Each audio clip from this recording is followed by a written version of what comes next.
میں ابا کی قبر پر فاتحہ کے لیے اکثر جاتا تھا۔ آتے جاتے اکثر میری ملاقات چودھری کے بیٹے قاسم سے ہو جایا کرتی تھی۔ شاید وہ پابندی سے قبرستان آتا تھا۔ ایک دن میں قبرستان گیا تو میری نظر چودھری قاسم پر پڑی۔ وہ آج بہت شدت سے رو رہا تھا۔ اس کی حالت دیکھ کر مجھ سے رہا نہ گیا۔ میں اس کے قریب چلا گیا۔ میں نے اس کے کاندھے پر ہاتھ رکھ کر حوصلہ دینے کی کوشش کی۔ میں نے کتبے پر غور سے پڑھا تو ایک لڑکی کا نام شمائلہ لکھا نظر آیا تھا۔ پتہ نہیں چودھری کا اس سے کیا رشتہ تھا۔ میں چونکہ اس گاؤں میں نیا آیا تھا اس لیے زیادہ کچھ نہیں جانتا تھا۔ میں نے وہاں فاتحہ پڑھی اور گھر آ گیا۔ سارا دن مجھے چودھری قاسم کا شدت سے رونا یاد آتا رہا۔ وہ اتنی شدت سے رو رہا تھا کہ جیسے کوئی ابھی حال ہی میں فوت ہوا ہو۔ کچھ دن بعد پھر میرا قبرستان جانا ہوا۔ میں جلدی جلدی فاتحہ پڑھ کر جانے کے لیے مڑا تھا کیونکہ ہلکی ہلکی بارش شروع ہو چکی تھی۔ میری نظر چودھری قاسم پر پڑی۔ وہ بارش سے بے نیاز قبر کے پاس بیٹھا شدت سے رو رہا تھا۔ شمائلہ، مجھے معاف کر دو۔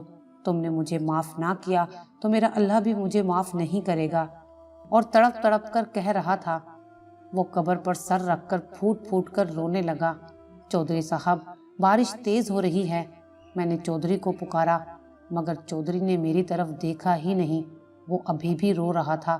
اتنی دیر میں بادل زور سے گرجا اور موسلا دھار بارش شروع ہو گئی۔ میں نے ادھر ادھر نظر ڈالی۔ کوئی گھنا درخت بھی نظر نہیں آیا کہ جس کے نیچے کھڑے ہو کر بارش سے ہم محفوظ رہتے۔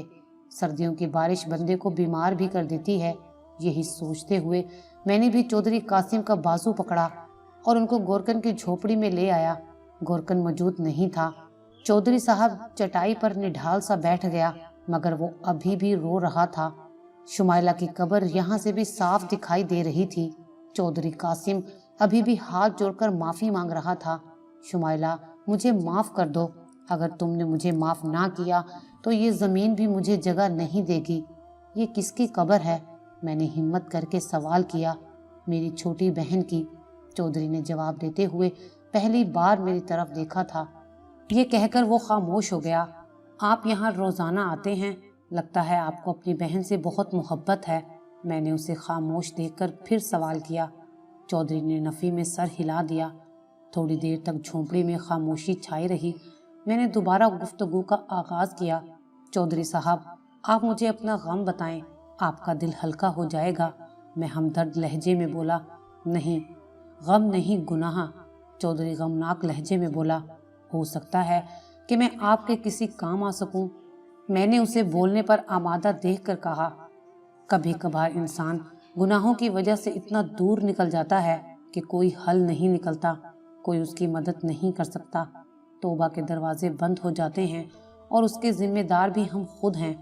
چودھری قاسم کی آواز کسی کھائی سے آ رہی تھی اور پھر اس نے اپنے دل کا بوجھ ہلکا کرنا شروع کر دیا۔ میرے والد چودھری ہاشم ابھی تک بے اولاد تھے۔